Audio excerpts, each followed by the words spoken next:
Rahul Ranjit alias Shrikant,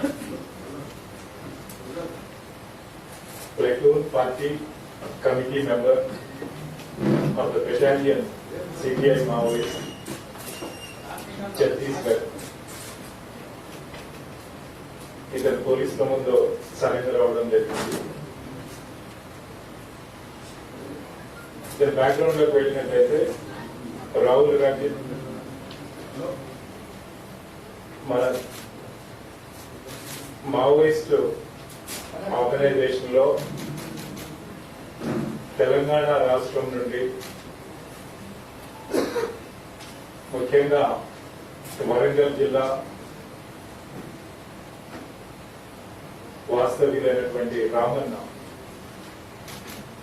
అలాగే సావిత్రి ఈ దంపతులకు జన్మించినటువంటి ఈ రాహుల్ రంజిత్ 1998 లో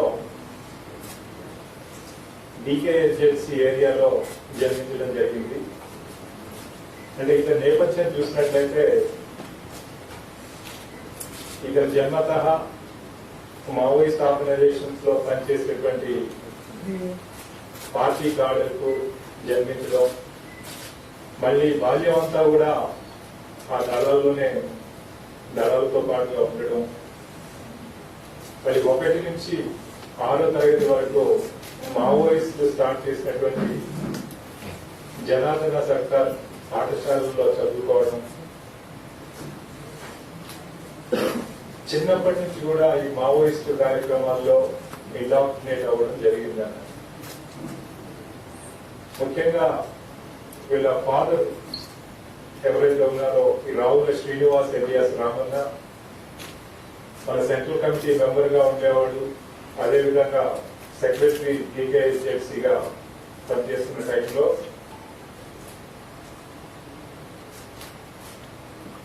అతను బెక్కల్ గ్రామం, మద్దూరు మండలం, వరంగల్ జిల్లా వాస్తవ్యులు. అలాగే ఇతని తల్లి మాధవి, సావిత్రి ఎలియాస్ సుశీల,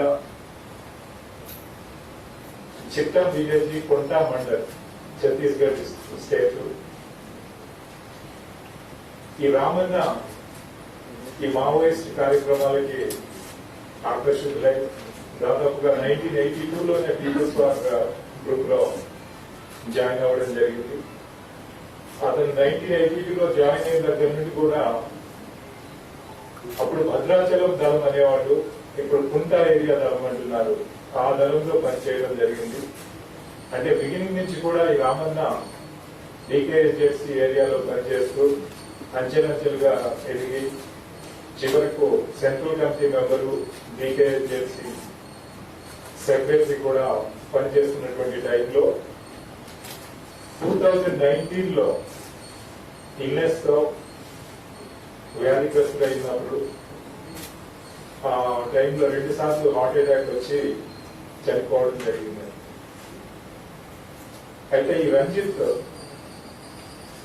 తను పెరిగిన విధానం మనం చూసినప్పుడు ఈ జనార్దన్ సర్కార్ స్కూల్లో చదవడంతో పాటుగా 6th క్లాస్ తర్వాత వీళ్ళ ఫాదర్ రామన్న ఇతను మంచిగా చదివించాలని చెప్పి సీక్రెట్ గా ఒక నగేష్ ద్వారా కాకతీయ స్కూల్ నిజామాబాద్ లో అడ్మిట్ చేయడం జరిగింది.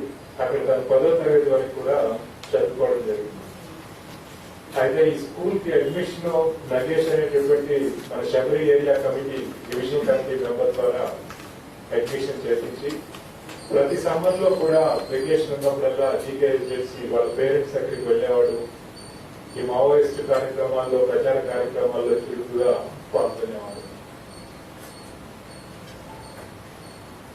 అయితే 2015 లో తన 10th క్లాస్ పూర్తి చేసిన తర్వాత ఒక ఎక్స్చేంజ్ ఆఫ్ ఫైర్ లో ఈ నగేష్ అతను చనిపోవడం జరిగింది. ఆ తర్వాత మళ్ళీ ఇతను పై చదువులకు బయటికి పంపిస్తే సీక్రెట్స్ బయటపడతాయని, అతని యొక్క ఇన్ఫర్మేషన్ ఆల్రెడీ పోలీసులకు పోయిందేమో అనే ఒక భయంతో ఈ రామన్న ఇక బయటికి పంపించకుండా అక్కడే జీకేఎస్జెడ్సీ ఏరియాలో అతన్ని కొనసాగించడం జరిగింది. సో 10వ తరగతి కంప్లీట్ చేసిన తర్వాత 2015 నుంచి 2017 వరకు ఇతని తండ్రి దగ్గరే తండ్రి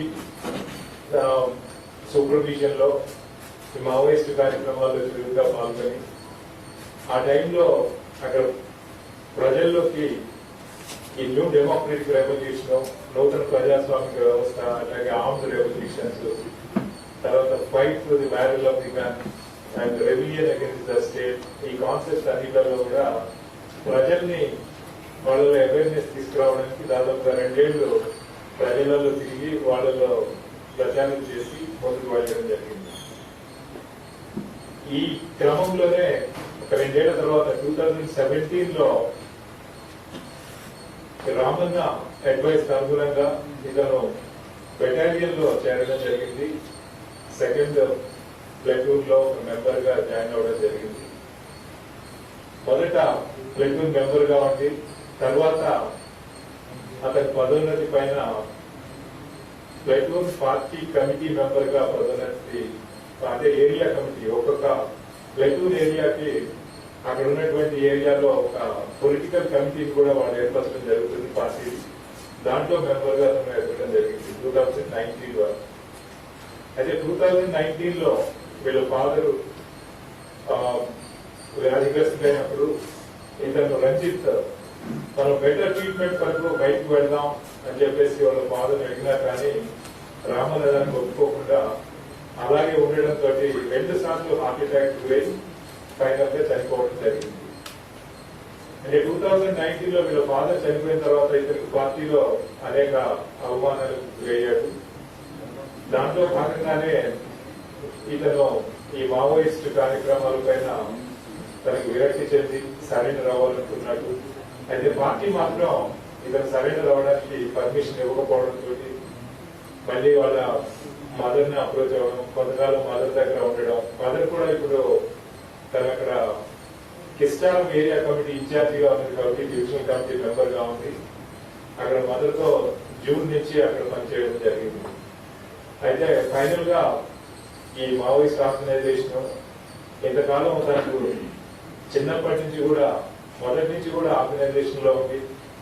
ఒక టాప్ లెవెల్ మావోయిస్ట్ కాదు ఫ్యామిలీలో మెంబర్ గా ఉంటూ ఆ చిన్నప్పటి నుంచి ఈ రెవల్యూషనరీ పాలిటిక్స్ లో అతను ఇనాగ్రేట్ చేసినప్పటికీ కూడా తనకు వయసు వచ్చే కొద్దీ ఈ మారుతున్నటువంటి సమాజంలో ఈ డిజిటల్ రెవల్యూషన్ లో ఈ టైంలో ఈ రెవల్యూషనరీ పాలిటిక్స్ కి రెవల్యూషనరీ టాక్టిక్స్ కి తావు లేదు అని చెప్పేసి తను రియలైజేషన్ అయ్యి ఈ రోజు తను బయటకు వచ్చి సరెండర్ అవ్వడం జరిగింది. అయితే ఇతనితో మాట్లాడుతున్నప్పుడు తను ఒకటే అప్పీల్ చేస్తున్నాడు, మావోయిస్టులందరూ కూడా ఈ మారుతున్నటువంటి కాలంలో మారుతున్నటువంటి పరిస్థితులకు అనుగుణంగా ముఖ్యంగా ఈ రోజు ప్రభుత్వాలు ఒక పీపుల్ సెంట్రిక్ అప్రోచ్ లో ప్రభుత్వాలన్నీ కూడా ప్రజల యొక్క అవసరాలను తీరుస్తున్నాయి. కాబట్టి ఈ రోజు మావోయిస్టులు వెపన్స్ చేరుకుని మళ్ళీ ఒక armed revolution, rebellion against the state, అలాగే ఒక నూతన ప్రజాస్వామిక విప్లవం అని చెప్పేసి మనము అజిటేషన్ చేయడం ద్వారా దానివల్ల ఎలాంటి ప్రతిఫలం ఉండదు అని చెప్పేసి తను రియలైజేషన్ అయ్యారు. కాబట్టి మావోయిస్ట్ ఆర్గనైజేషన్ లో ఉన్నటువంటి మెంబర్స్ అందరినీ కూడా తను సరెండర్ అవ్వమని చెప్పేసి సీనియర్ కార్డు అందరినీ కూడా తను అప్పీల్ చేస్తున్నాడు. అదేవిధంగా మళ్ళీ వాళ్ళ మదర్ కూడా దాంట్లో ఉంది కాబట్టి వాళ్ళ మదర్ ని మిగతా తనకు తెలిసిన వాళ్ళందరినీ కూడా సరెండర్ అవ్వమని చెప్పేసి అతను కాల్ ఇవ్వడం జరిగింది. అయితే ముఖ్యంగా మనం చూసినట్లయితే ఇతను 2017 నుంచి 2019 వరకు ఆర్మ్డ్ బెటాలియన్ లో పనిచేస్తున్నప్పుడు ఎన్నో యాక్షన్స్ లో పార్టిసిపేట్ చేశారు. ముఖ్యంగా 4 brutal attacks where large number of policemen were killed. ఇతను పార్టిసిపేట్ చేసిన యాక్షన్స్ మనం చూసినట్లయితే ఈ Kasaram attack in the year 2018 దాంట్లో 9 సెక్యూరిటీ పర్సనల్ చనిపోవడం జరిగింది. దాంట్లో వీళ్ళు మావోయిస్టులు మైండ్ ప్రూఫ్ వెహికల్ ని బ్లాస్ట్ చేయడం జరిగింది. తర్వాత ఇంకా నెక్స్ట్ అటాక్ ఇతను పార్టిసిపేట్ చేసింది ఎర్రం అటాక్ 2020లో. ఎక్కడ ఒక పార్టీ కమిటీ మెంబర్ వాళ్ళ సైడ్ చనిపోయాడు. పోలీసులకు ఏం కాలేదు కానీ ఇతను అటాక్ వీళ్ళు మావోయిస్ట్ అటాక్ చేసినప్పుడు మావోయిస్ట్ కాడవే ఒక అతను చనిపోవడం జరిగింది దాంట్లో. అలాగే ఈ ఆల్సో పార్టిసిపేటెడ్ ఇన్ మినపా అటాక్ 2020లో. ఈ మినపా అటాక్ లో 23 మంది పోలీస్ పర్సనల్ 3 పార్టీ కార్డులు చనిపోవడం జరిగింది అన్నట్టు. దీంట్లో వీళ్ళు డెలివరీట్ గా ఒక అంబుష్ ప్లాన్ చేసి ఈ మన పోలీస్ ఫోర్సెస్ ని మట్టుబెట్టాలని చెప్పేసి ఈ మావోయిస్టు దళాల్లో దాంట్లో ఈ బెటాలియన్ పార్టిసిపేట్ చేశారు. దాంట్లో ఈ 23 మంది పోలీసులు చంపడమే కాకుండా 12 AK-47 రైఫిల్స్ కూడా వాళ్ళు పోలీస్ నుంచి స్వాధీనం చేసుకోవడం జరిగింది. దీని తర్వాత మళ్ళీ 2021లో జీరం అటాక్ లో పార్టిసిపేట్ చేశారు. ఈ 2021 ఏప్రిల్లో జీరం అటాక్ లో 26 మంది పోలీస్ పర్సనల్ అట్లాగే 6 మావోయిస్ట్ కార్డులు చనిపోవడం జరిగింది. 6 దీంట్లో 14 ఫైర్ ఆర్మ్స్ కూడా పోలీసులకు సంబంధించిన వాళ్ళు తీసుకెళ్లడం జరిగింది. దీని తర్వాత మళ్ళీ తిప్పం అంబుష్ లో కూడా ఇతను పార్టిసిపేట్ చేశాడు. కాకపోతే వాళ్ళు అంబుష్ చేసినటువంటి ప్లేస్ లో ఈ సెక్యూరిటీ ఫోర్సెస్ దాన్ని అంబుష్ ని అవాయిడ్ చేసి వేరే రూట్ తీసుకోవడం ద్వారా ఆ రోజు ఎలాంటి ఇన్సిడెంట్ కూడా జరగలేదు. అయితే ఇతను ఇంట్రాగేషన్ లో కన్ఫెస్ చేసిన దాని ప్రకారం వాళ్ళ ఫాదర్ రామన్న, రావుల శ్రీనివాస్ ఎలియాస్ రామన్న చనిపోయిన తర్వాత డికేఎస్జెడ్సీ సెక్రటరీగా కట్టా రామచంద్రారెడ్డి ఎలియాస్ వికల్ రాజీవ్ దాదా ఇతను సెంట్రల్ కమిటీ మెంబర్ గా ఉంటూ డికేఎస్జెడ్సీ సెక్రటరీగా నియమించబడ్డాడు అని చెప్పేసి ఇతను రివీల్ చేయడం జరిగింది. 2020లో ఈ అపాయింట్మెంట్ జరిగినట్లుగా చెప్తున్నాడు. అలాగే అతను యాప నారాయణ చనిపోయిన విషయాన్ని కూడా కోవిడ్ ద్వారా ఇతను కన్ఫర్మ్ చేస్తున్నాడు. హరిభూషణ్ ఇతను సెంట్రల్ కమిటీ సెక్రటరీగా మెంబర్ గా ఉంది. తెలంగాణ కమిటీ సెక్రటరీగా ఉన్నటువంటి హరిభూషణ్ ఈ కోవిడ్ వల్ల చనిపోయాడు, ప్రాపర్ కేర్ అండ్ ట్రీట్మెంట్ లేకపోవడం వల్ల అని చెప్పేసి ఇతను కన్ఫర్మ్ చేస్తున్నాడు. అయితే ఇతని యొక్క అనుభవంలో తను చూసింది ఏంటంటే తను బెటాలియన్ లో పనిచేసినంత కాలం ఎవ్రీ మంత్ ఒక 5-6 న్యూ మెంబర్స్ జాయిన్ అవుతారు. 5-6 న్యూ మెంబర్స్ పార్టీని వదిలి పారిపోతూ ఉంటారు అన్నట్టు. It has become a rotation organization where people keep joining and people keep leaving on a continuous basis.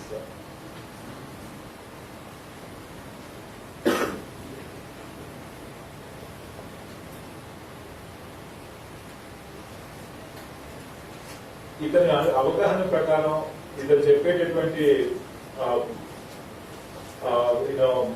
అతను ఇండికేట్ చేసినటువంటి మనం చూసినట్లయితే ఇన్ఫర్మేషన్ ప్రకారం తను ఈ strongly feels that the today's Maoist methodology, terrorizing the people with the barrel of the gun and killing the people indiscriminately, అలాగే ఒక నూతన ప్రజాస్వామిక విప్లవం చేస్తామని చెప్పేసి అది దీర్ఘకాలిక పోరాటం అని, తర్వాత మొత్తం స్టేట్ పైన రెవెన్యూన్ డిక్లేర్ చేస్తామని, స్టేట్ పైన యుద్ధాన్ని ప్రకటిస్తామని, ఇవన్నీ కూడా ఏవి కూడా ప్రాక్టికల్ కాదు అని చెప్పేసి దాని ప్రకారంగా నమ్ముతున్నాడు. మావోయిస్ట్ ఆర్గనైజేషన్ లో ఉన్నటువంటి కార్డర్స్ అందరినీ కూడా సరెండర్ అవ్వమని చెప్పి ఇతను అప్పీల్ చేస్తున్నాడు మా ద్వారా. అయితే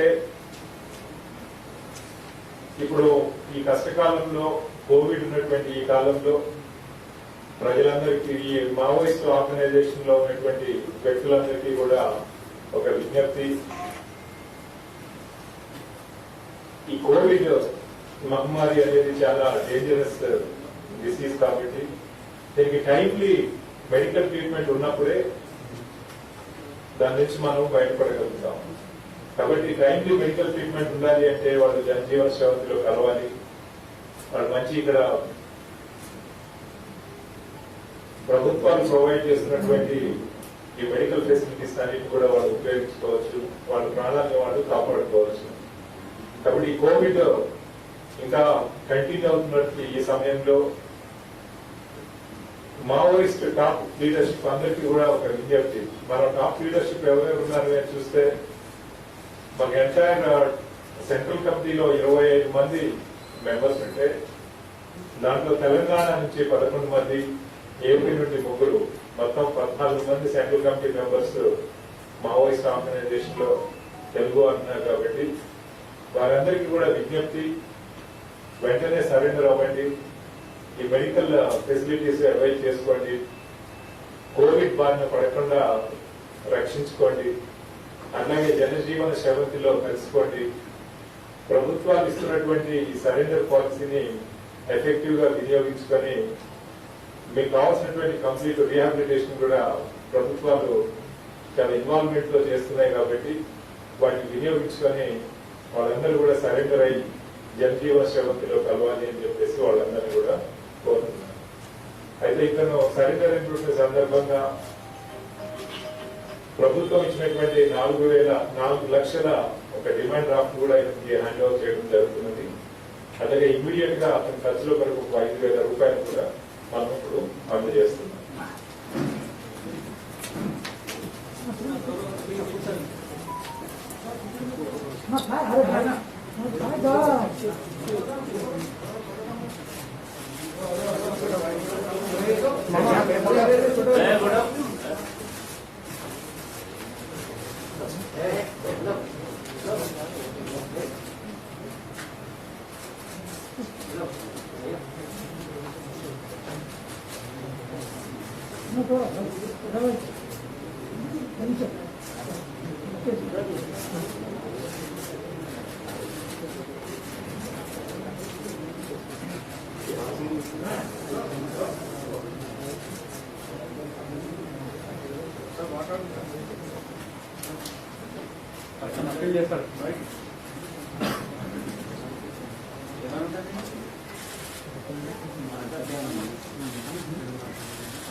దాన్ని మాట్లాడడానికి is not willing. therefore I made that appeal on behalf. మాట్లాడడానికి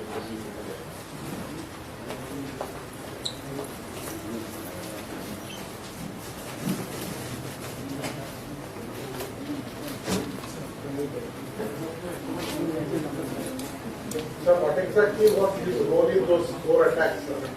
Was he on the periphery or was he the person who plotted the attack of household? What exactly was his role? Also, sir, if you can correct the role in this 2021 attack, sir, April 2021 attack. What was the role? And I think this attack was the Bija. Yeah, this all these attacks where the battalion has participated 2017 to 2019 and subsequently also wherever he was there, he has participated as a part of the battalion. So he was one of the platoon committee members. So therefore he was using a weapon. So he was part of the entire group which had organized these attacks. What kind of weapon he was carrying, sir? And weapon he has surrendered or he has come out with any weapon?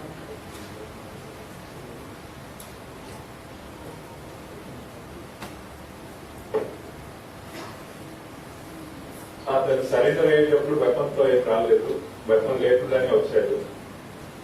అయితే అతను పార్టీలో ఉన్నప్పుడు మాత్రం SLR weapon ని he was carrying. Mother ఏమన్నా లొంగిపోతుంది appeal చేస్తున్నారు వాళ్ళ mother కు తెలిసి లొంగిపోతున్నారు మదర్ చెప్పే రావడం జరిగింది. కాకపోతే పార్టీ అప్రూవల్ లేదన్నట్టు, కాకపోతే మదర్కి చెప్పేసి బయటకు వచ్చేసాడు. Recruitment and what is the status of Mother Teresa herself? Is he also COVID positive? Because sometimes like there were reports that he also contracted virus. మనకు అట్లాంటి సమాచారం ఏం లేదు. We don't have any information about his being infected with Covid. ఇప్పుడు ఎంతమంది sir total CC members still suffering with virus? ఇద్దరికి knowledge ఉన్న వరకు కొంతమందికి అనారోగ్యంతో ఉన్నారు అని చెప్తున్నారు, కానీ ఎంతమంది అనేది ఎగ్జాక్ట్ గా ఈ also is not aware. Because all the central committee members అంతా వీళ్ళు ఒక దగ్గరికి ఎప్పుడు రారు, డిఫరెంట్ ప్లేసెస్ లో ఉంటారు. కాబట్టి ఇతనికి నాలెడ్జ్ లో ఉన్నంత వరకు ఆ బెటాలియన్ లో ఎవరెవరైతే వాళ్ళు ఎన్నో కోవిడ్ ఎఫెక్ట్ అయ్యారో వాళ్ళ గురించి చెప్పడం జరిగింది, కానీ సెంట్రల్ కమిటీ మెంబర్స్ గురించి దాన్ని చెప్పలేకపోయారు. కన్ఫర్మ్ చేశాడని అన్నారు. What is the status of Sharada? Because Maoist party has given statement saying Sharada is alive and police information is wrong. According to him is she alive? Sharada దర్గే ఉందని చెప్తున్నాను. శారద దర్గే ఉంది.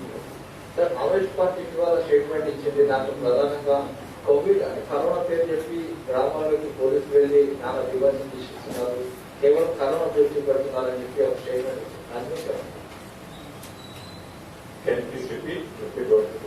సార్, మావోయిస్టు ఒక స్టేట్మెంట్ రావడం జరిగింది. కరోనా పేరు చెప్పి గ్రామాల్లోకి పోలీసులు వెళ్లి నానా విభజన సృష్టిస్తున్నారు, కేవలం కరోనా పూర్తిగా చూపెడుతున్నారు అని చెప్పి చెప్తున్నారు. అంటే ఇది పోలీసులో చెప్పేటటువంటి కాదుగా. మా కరోనా విషయం అయితే ప్రపంచవ్యాప్తంగా తెలుసు అందరికీ. The intensity of corona and the kind of impact it can create మన ఫస్ట్ వేవ్ సెకండ్ వేవ్ లో కూడా మనం చూడడం జరిగింది. కాబట్టి ఆ స్టేట్మెంట్ మావోయిస్ట్ యొక్క విజ్ఞతగా వదిలేస్తున్నాం. వాళ్ళు చెప్పేది కరెక్టా కాదని ప్రజలు తెలుసుకుంటారు. ఎందుకంటే వాళ్ళు ఒక స్టేట్మెంట్ కూడా ఇవ్వడం జరిగింది, మా వాళ్ళకి ఎవరికి కూడా కరోనా ఎఫెక్ట్ అవ్వలేదు అని చెప్పేసి వాళ్ళు ఒక స్టేట్మెంట్ రిలీజ్ చేసినటువంటి 3 రోజుల్లోనే హరిభూషణ్ చనిపోవడం జరిగింది. మళ్ళీ చనిపోయిన తర్వాత అతను కరోనాతో చనిపోయాడని చెప్పేసి కూడా అతను వాళ్ళు చెప్పడం జరిగింది. అంటే వాళ్ళు చెప్పే దాంట్లో ఎంతవరకు నిజం ఉంటుంది అనేది ప్రజలే గ్రహించాలి. ఈ 2 స్టేట్మెంట్ కూడా they are released by them only to an official press release. కాబట్టి కరోనా విషయంలో పోలీసులు గ్రామాల్లోకి వెళ్లి విభజన సృష్టిస్తున్నారని చెప్పడంలో వాస్తవం లేదు. అదేవిధంగా కరోనా ఎంత డ్రెడ్ఫుల్ డిసీజ్, ఎంత భయంకరమైనటువంటి వ్యాధి అనేది మొత్తం ఈ విశ్వంలోనే ప్రజలందరికీ కూడా, సమస్త ప్రజలందరికీ కూడా తెలిసినటువంటి విషయం అది. సార్, ఇప్పుడు లొంగిపోయిన రంజిత్ ఈ మావోయిస్ట్ రిక్రూట్మెంట్ అనేది ఉంది సార్, పెరిగిన. రెండవది తెలంగాణలో మావోయిస్ట్ ప్రభావం అనేది పెరిగినటువంటి వాళ్ళపై పోలీస్ ఫోర్స్ కూడా మావోయిస్ట్ రిక్రూట్మెంట్ విషయంలో రంజిత్ చాలా క్లియర్ గా చెప్పడం జరిగింది. మీకు కూడా ఈ విషయం చెప్పాను. ప్రతి నెల ఒక 5-6 కొత్త వాళ్ళు వస్తారు, మళ్ళీ ఉన్నవాళ్ళు 5 వెళ్ళిపోతారు అన్నట్టు. అంటే ఒక నమ్మకంతో వస్తున్నటువంటి వ్యక్తులు కాదు, ఇది ఒక ఐడియాలజీ బేస్డ్ కాదు. కేవలము ఒక హిరాయిక్ యాక్ట్ గా యూత్ అలా రావడం, 4 రోజులు ఉండడం, మళ్ళీ మంచిగా లేదని వెళ్ళిపోవడం. సో ఈ విధంగా మనం చూసినట్లయితే తను చెప్పిన దాని ప్రకారము రిక్రూట్మెంట్ చాలా వరకు తగ్గిపోయింది అని చెప్పి తను చెప్తున్నాడు. ఒకటి. రెండు, తెలంగాణ విషయంలో మన బార్డర్స్ లో ఎక్కువగా పోలీస్ ఫోర్సెస్ డిప్లాయ్ చేయడము, ఆపరేషన్స్ పెంచడం ఇదంతా కూడా జరిగింది. అయితే తెలంగాణలో మావోయిస్ట్ కార్యక్రమాలు జరగకుండా ఉండడానికి, రాకుండా ఉండడానికి, ప్రివెంటివ్ గా దాన్ని నిరోధించడానికి ప్రొయాక్టివ్ గా మనం తీసుకుంటున్నటువంటి చర్యలు. అయితే మన ఎట్టి పరిస్థితుల్లో కూడా మన అంతర్రాష్ట్ర పరిధులు దాటి మావోయిస్టులు మన తెలంగాణలోకి ఎంటర్ అవ్వకుండా చూడటమే మన ప్రధాన ఉద్దేశం. తెలంగాణ రాష్ట్రాన్ని మావోయిస్టు రహిత రాష్ట్రంగా ఉంచాలి అని చెప్పేసి ఒక నిర్ణయంతో మనము ఈ పోలీస్ ఫోర్సెస్ అన్ని కూడా బార్డర్స్ లో డిప్లాయ్ చేయడము, ఆపరేషన్స్ కండక్ట్ చేయడము, వాళ్ళందరికీ కూడా ట్రైనింగ్ ఇవ్వడం, తర్వాత కొత్త ట్రైనింగ్ ఎస్టాబ్లిష్మెంట్స్ కూడా మనం ట్రైనింగ్ సెంటర్స్ కూడా బార్డర్స్ లో ఓపెన్ చేయడం జరిగింది. కాబట్టి ప్రస్తుతానికి తెలంగాణ రాష్ట్రంలో మావోయిస్టు కార్యక్రమాలు లేవు.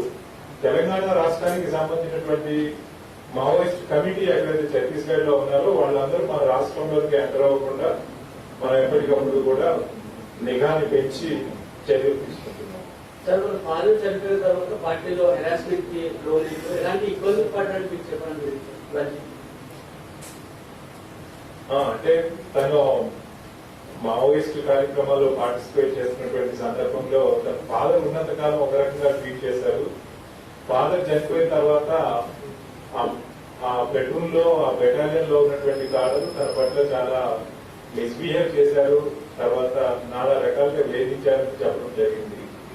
అయితే అవి ఇంకా ఏంటి అసలు వాళ్ళు ఎలా వేధించారు ఏంటి అని డీటెయిల్స్ మన ఫర్దర్ ఇంట్రాగేషన్ లో డెఫినెట్ గా బయటకు వస్తాం. ఎంతమంది మీకు రెస్పాన్స్ వచ్చి సరెండర్ అంటే ఈ కోవిడ్ దాంట్లో ఎవరైనా వచ్చే ట్రీట్మెంట్ తీసుకోవడానికి వచ్చారు? మనం సరెండర్స్ చూసినట్లయితే మన కొత్తగూడెము తర్వాత ములుగు డిస్ట్రిక్ట్స్ లో ఈ మధ్య చాలా మంది దళం మెంబర్స్ దొరికిపోవడం జరిగింది. ఈ మధ్య కాలంలో కనీసం ఒక 4-5 మెంబర్స్ వాళ్ళు దొరికిపోయారు. కాకపోతే మనకి టాప్ లీడర్షిప్ నుంచి ఇప్పటివరకు ఎవరు కూడా లొంగిపోలేదు, స్పందన లేదు. కాబట్టి వాళ్ళందరికీ మరొకసారి విజ్ఞప్తి చేస్తున్నాం. దీంట్లో భాగంగానే లోకల్ గా ఉన్నటువంటి పోలీస్ అధికారులు, డిస్ట్రిక్ట్ ఎస్పీస్, కమిషనర్స్ వీళ్ళందరూ కూడా వాళ్ళ గ్రామాలకు వెళ్లి వాళ్ళ ఫ్యామిలీ మెంబర్స్ ని కలిసి వాళ్ళ ద్వారా కూడా అప్పీల్ చేయడానికి మనం ప్రయత్నం చేయడం జరిగింది. మన యొక్క మెయిన్ ఉద్దేశం ఏంటంటే ఈ కోవిడ్ టైంలో మన అడవుల్లో ఉండి ఎక్కడైతే హెల్త్ ఫెసిలిటీస్ లేకుండా వాళ్ళు ఈ కరోనా గురి అయినప్పుడు దానికి సరైన టైంలో సరైన ట్రీట్మెంట్ వెంటనే తీసుకోకపోతే అది చాలా కేసులో మనం కూడా ఇక్కడ చూసాము. టౌన్స్ లో, విలేజెస్ లో లేట్ గా ట్రీట్మెంట్ చేసిన వాళ్ళు చాలా మంది చనిపోవడం జరిగింది. కాబట్టి దాన్ని దృష్టిలో పెట్టుకుని ఈ మావోయిస్ట్ టాప్ కార్డర్స్ అందరూ కూడా లొంగిపోవాలి అని చెప్పేసి మరొకసారి విజ్ఞప్తి చేస్తున్నారు. సార్, తెలంగాణ రాష్ట్రంలో మావోయిస్ట్ కార్యకలాపాలు లేవని చెప్తున్నారు. సిఆర్పీఎఫ్ ఈజీతో ఇటీవల మీరు మురుగులో ఒక మీటింగ్ కూడా ఏర్పాటు చేస్తున్నారు. ప్రధానంగా సమావేశంలో ఎలాంటి అంశాలు పొందారు? తెలంగాణ రాష్ట్రంలో మీరు చూసినట్లయితే మన ఇంటర్ స్టేట్ బార్డర్ లో తెలంగాణ పోలీస్ ఫోర్సెస్ తో పాటుగా మనకి సిఆర్పీఎఫ్ పోలీస్ బలగాలను కూడా మనం చాలా కాలం నుంచి ఇక్కడ డిప్లాయ్ చేయడం జరిగింది. అయితే ప్రాక్టికల్ గా మనం అక్కడ ఇంటర్ స్టేట్ బార్డర్స్ లో ఛత్తీస్గఢ్ సైడ్ అక్కడ జరుగుతున్నటువంటి పరిణామాలు, అక్కడ వస్తున్నటువంటి మార్పులకు అనుగుణంగా మన టాక్టిక్స్ లో కూడా మనం మార్పులు తెచ్చుకోవడానికి, దానిలో ఫర్దర్ చర్యలు ఏమేమి తీసుకోవాలి అని చెప్పేసి నిర్ణయించడానికి డీజీ సిఆర్పీఎఫ్ అలాగే తెలంగాణ పోలీస్ అధికారులు, ఛత్తీస్గఢ్ పోలీస్ అధికారులు అందరం కూడా మనము ఇంటర్ స్టేట్ బార్డర్స్ విజిట్ చేయడం జరిగింది. దాంట్లో భాగంగానే ఇంకా మనం ఇంటర్ స్టేట్ బార్డర్స్ లో ఇంకా ఆపరేషన్స్ ఇంటెన్సిఫై చేయాలి సిఆర్పీఎఫ్ వాళ్ళ సహాయంతో అని చెప్పేసి నిర్ణయించడం జరిగింది. సార్, తెలంగాణ మావోయిస్ట్ పార్టీ రాష్ట్ర కమిటీలో మొత్తం 30 మంది సభ్యులు ఉన్నారు. ఈ అడ్మిషన్ అయిపోయిన తర్వాత కొత్తగా ఎవరు lead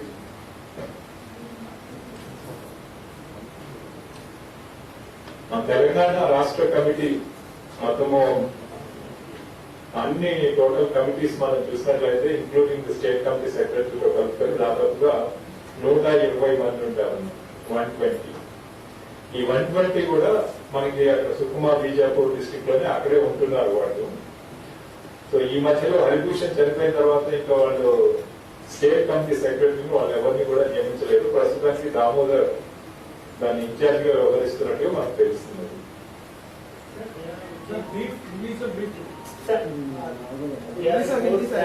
Maoist cadres are using children as their security guard or as front shield. But they do have any report about that? आपके पास ऐसी कोई जानकारी है कि बच्चों को यूज कर रहे हैं? हमारे लिए जानकारी है। ये छत्तीसगढ़ के हमारे तेलंगाना छत्तीसगढ़ के बॉर्डर के गाँव से जो भी ये बच्चे माओइस्ट ऑर्गेनाइजेशन में ज्वाइन हुआ, जब भी वो सरेंडर होते हैं उनके उनसे बात करने से वो लोग बोलते हैं कि उनका लगेज कैरी करने के लिए, उनका कुकिंग करने के लिए, उनका एक आर्डरली वर्क करने के लिए ये सभी लोगों को, ये बच्चों को यूज कर रहे हैं। ये लोग ये टाइम पे when they are the childhood, prime childhood, they are expected to go to the schools, get educated. Now instead of allowing them to go to schools, ये माओइस्ट ऑर्गेनाइजेशन सभी लोगों को अपना ऑर्गेनाइजेशन में लेके ये ऐसे मीनियल वर्क्स देने से उनका पूरा बचपन खराब हो रहा है. So therefore we feel very strongly that the Maoist organizations have been doing a great disservice to these children who should have been educated in proper schools and whose bright future has been robbed away by these Maoist organizations at this point of time. Sir, is it that the rental organizations and the government they have taken back the product? Any particular reason, sir? This order that was given was for technical reasons it was withdrawn. For the reason that the advisory committee, because of the COVID prevalence of the second wave, that could not be constituted within the time. So therefore, the order was withdrawn, and then appropriate further action would be taken as per the need. Again, the ban is being shut. No, I am not sure. It is a government decision, so it will take its own course. Yes. So, recent time, NIA has restricted at least 2 Lashkar terrorists from Hyderabad. After a brief gap or probably a long gap, we can say, again, we have been witnessing such kind of activity, terror activity, particularly in Hyderabad. How you see whether splinter groups or the frontal organization of their modules, they are working here, and how you are planning to tackle that? When we look at these 2 people, they hail from UP, Uttar Pradesh. They have come here for doing this textile business. And this entire origin of this module has been investigated by NIA. It originates from the people of, the residents of Uttar Pradesh, and some of them settled in Pakistan across the borders. Since NIA is investigating this case, I wouldn't like to comment on this because they have been releasing the press releases from time to time. So I don't want to go into the details into this case. Sir ప్రసారి NIA వచ్చి arrest చేసి తీసుకెళ్లే వరకు మన దగ్గర సమాచారం ఉండట్లేదు కొంత ఆలోచన ఉంది. దాని చెప్తాను. NIA ఇన్వెస్టిగేషన్ లో ఈ అక్యూస్డ్ ఐడెంటిఫికేషన్ లో కానీ దాని తర్వాత సబ్సిక్వెంట్ అరెస్ట్ లో కానీ మొత్తం ఎంటైర్ కేసుని క్రాక్ చేయడంలో కానీ Telangana police critical role play చేసింది. NIAతో కలిపి జాయింట్ ఇన్వెస్టిగేషన్స్ కూడా చేయడం జరుగుతుంది. Thank you. ఇవాళ నాకు పెట్టి రిక్వైర్మెంట్ తెలంగాణ రాష్ట్రంలో భయమా కేసు కావచ్చు. Thank you.